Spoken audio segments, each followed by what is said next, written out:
5 years ago, Thanos erased half of the population of the universe. But the people of this planet brought everyone back with a snap of a finger.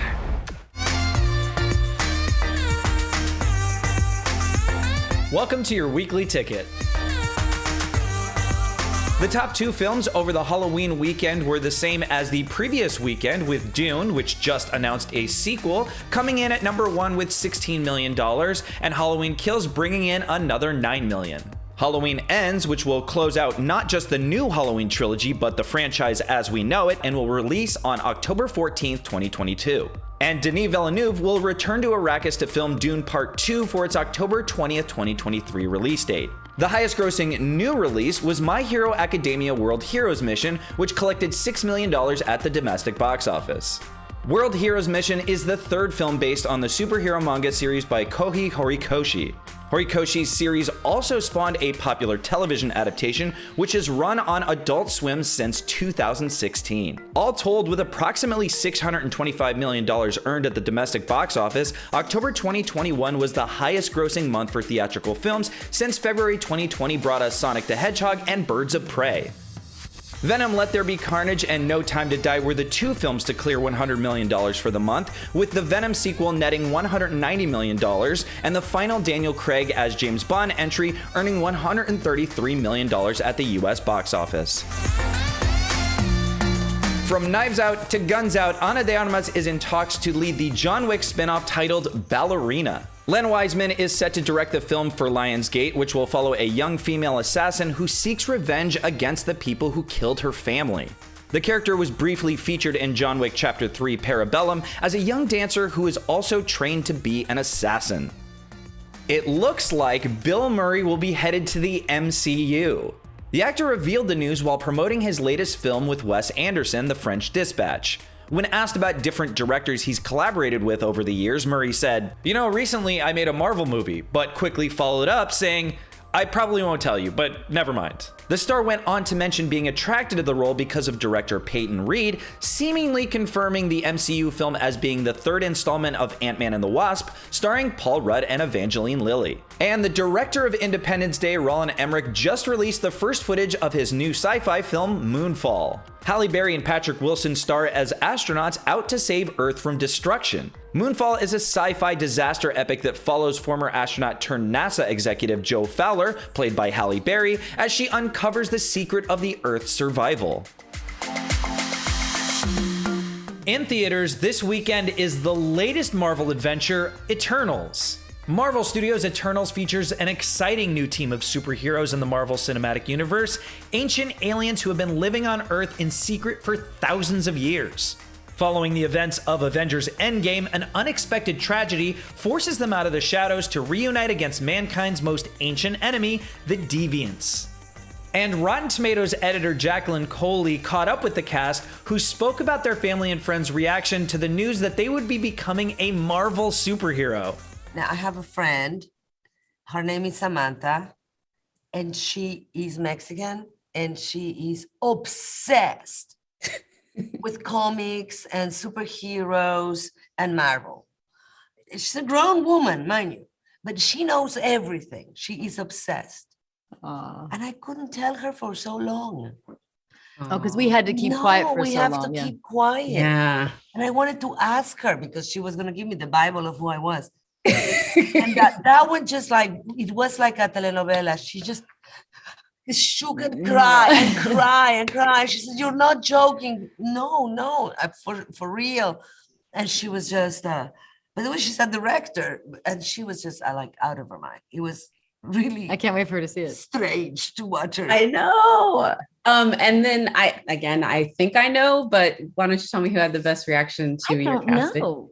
Really? I figured it would have been one of your kids. I'll tell you who had the best reaction.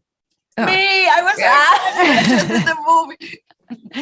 I mean, I think my kids, what's so funny is when you're a mom and you're such a mom and they know me like, and I think there's that, that's so great, mom, but mom. So it became this, it was going to be really fun. I think they were excited to meet the other people, excited to, for my family, the diversity within the cast is so wonderful for so many reasons, and it's just right, and it's just due time, and it just felt as it should, very natural, and as it is. represents the diversity But it of felt very family, nice yeah. from my family, where we just.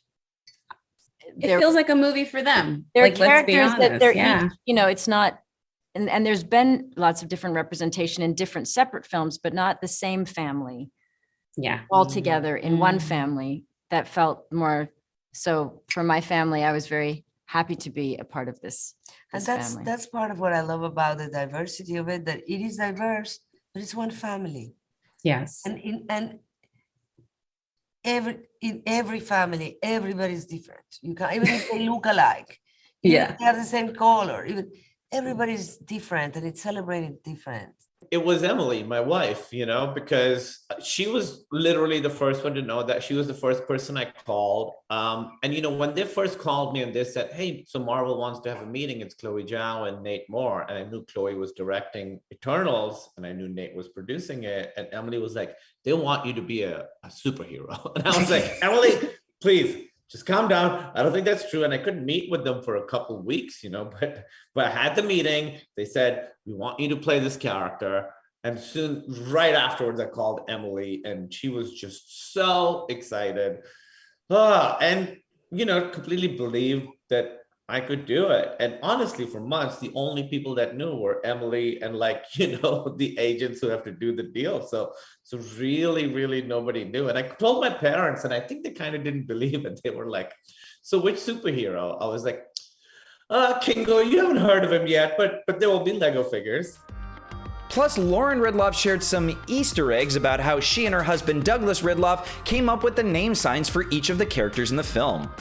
We had worked in collaboration together, my husband and I, coming up with different name signs for each of the characters. And I do have to let you know that there are some Easter eggs. For example, Kingo. Obviously, it's based on his power. He shoots lasers, he has laser guns, and then he also is a Bollywood dancer. And so it's kind of like a nice mix. But it also happened to be the name sign of my youngest son, Wyatt. Oh. And so, it's just between us. It's a nice little Easter egg. And then Makari, so that's my character's name sign from the face. And it does represent speed, that she zooms. That's what that sign means. And it's really close to the ear. And we picked that because I don't know if you can see in the movie, but Makari tends to wear a lot of earrings. She has these beautiful earrings on her ears. And so we based that from there. And in real life, that happened to be the name sign for my husband. His name sign is Douglas. In theaters on Friday is Eternals and Spencer.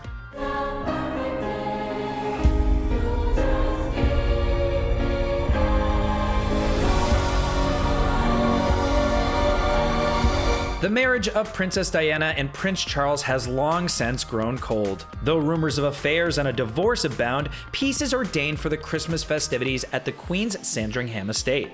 There's eating and drinking, shooting and hunting. Diana knows the game. But this year things will be profoundly different. Spencer is an imagining of what might have happened during those few fateful days. Kristen Stewart stars as Diana, and Sally Hawkins co-stars as her royal dresser, the only person in the house that she trusts. Also available to watch at home is Cry Macho and The Eyes of Tammy Faye. You gonna say anything? Howard, I've always thought of you as a small, weak, and gutless man. But there's no reason to be rude. Cry Macho stars Clint Eastwood as Mike Milo, a one-time rodeo star and washed-up horse breeder who in 1979 takes a job from an ex-boss to bring the man's young son home from Mexico. Forced to take the back roads on their way to Texas, the unlikely pair faces an unexpectedly challenging journey during which the world-weary horseman finds unexpected connections and his own sense of redemption. All right, well, that's it for this week. But before you go, leave us a comment and let us know what you're watching this week. I'm Kale, and I'll see you next time.